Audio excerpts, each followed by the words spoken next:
તમે જ્યારે 10માં હતા ત્યારે મેં તમને એક વાત કરી હતી 50,000 વાળી, કોને યાદ છે?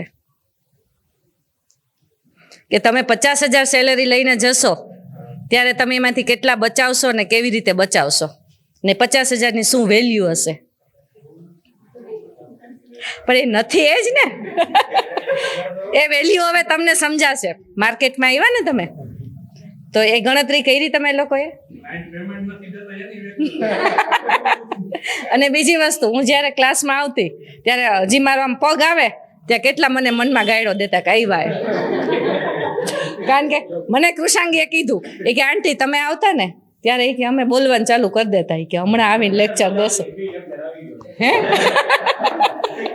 એ લેક્ચર કેટલાને બોરિંગ લાગતો ને એમાંથી હવે કેટલું તમને એમ લાગે છે કે ના કહેતા એ સાચું હતું.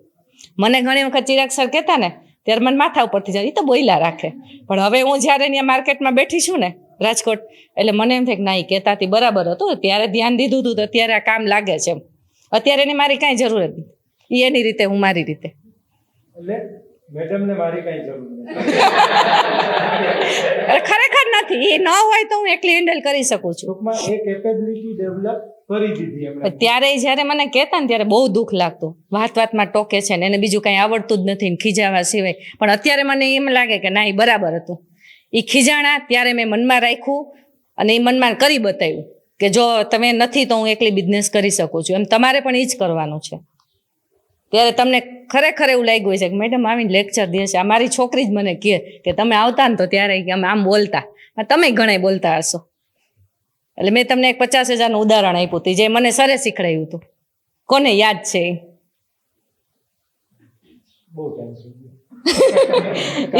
એ કેવી રીતે કીધું હતું ખબર તો?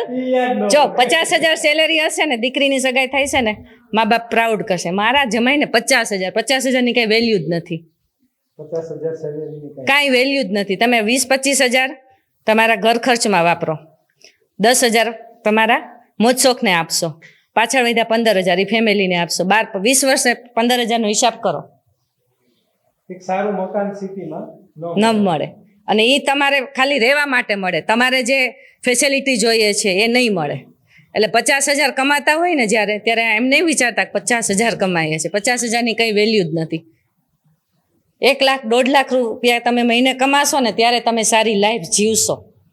અને એ કમાવા માટે સતત મહેનત કરો, રાત ને દિવસ જોવાનું જ નહીં. બધા બેઠા હતા ને કેટલા દિવસ પહેલા જ આપણે પાછું એ યાદ કર્યું હતું. કેટલા દિવસ ત્યાં? હજી તો 4 કે 5 દિવસ અહીંયા શિફ્ટ થયા પહેલા જ. આપણે ઘરે રસોડામાં જમતા હતા ને જો ને કાઉન્ટિંગ કર્યું કે કેટલું જોઈએ. મંથલી તમારે સારું જીવન જીવવું હોય ને તો 50,000 જોશે, એ ખાલી જમવાના.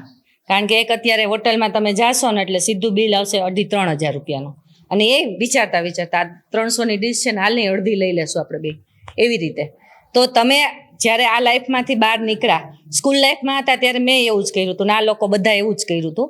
પણ હવે જ્યારે તમે આપણે માર્કેટમાં આવ્યા છીએ ને તો 1-1 રૂપિયાની વેલ્યુ કરો. આજે તમે ભણી ગણીને આગળ આવશો, તમારા પેરેન્ટ્સ તમારા માટે પૈસા ખર્ચે છે ભણવા માટે, દીકરીઓ બહાર છે, તમે બહાર છો, તો એની વેલ્યુ કરો કે અમારા મા બાપ કેવી રીતે પૈસા ભેગા કરી અને અમને ત્યાં ભણવા મોકલે છે. જો એ વેલ્યુ કરશો ને તો જ્યારે તમે મોટા થશો, તમારી આગળની પેઢી આગળ આવશે ને ત્યારે તમને એ સમજાશે. અને એ પેઢીને જરાય વાર નહીં લાગે તમને સમજતા માટે. આજે મારા બાળકો છે એ એના પેરેન્ટ્સને સમજી શકે છે કે અમારા પેરેન્ટ્સ આ મહેનત કરીને ઊભું કર્યું છે, અમારે એની વેલ્યુ કેવી રીતે કરવી. એમ એ 1-1 રૂપિયાનો હિસાબ રાખે છે. આ છોકરાઓ છે એને અમે જ્યારે 500 રૂપિયા આપ્યા ને તે 500 રૂપિયાનો હિસાબ અમને આપે છે. એવી જ રીતે તમે બી લખીને હિસાબ રાખતા જાઓ. જો એ રાખશો ને તો તમારે 5,000 વાપરશો ને એમાંથી તમને 3,000 બચશે, 2,000 જ તમે વાપરશો. અને આ વેલ્યુ કરવા માટે હું સરને થેન્ક યુ કહું છું કે એને મને આ શીખડાયું છે. જો એને ન શીખડાયું તો હું ઉડાડતી જ હોત. ચલો આવી જાઓ.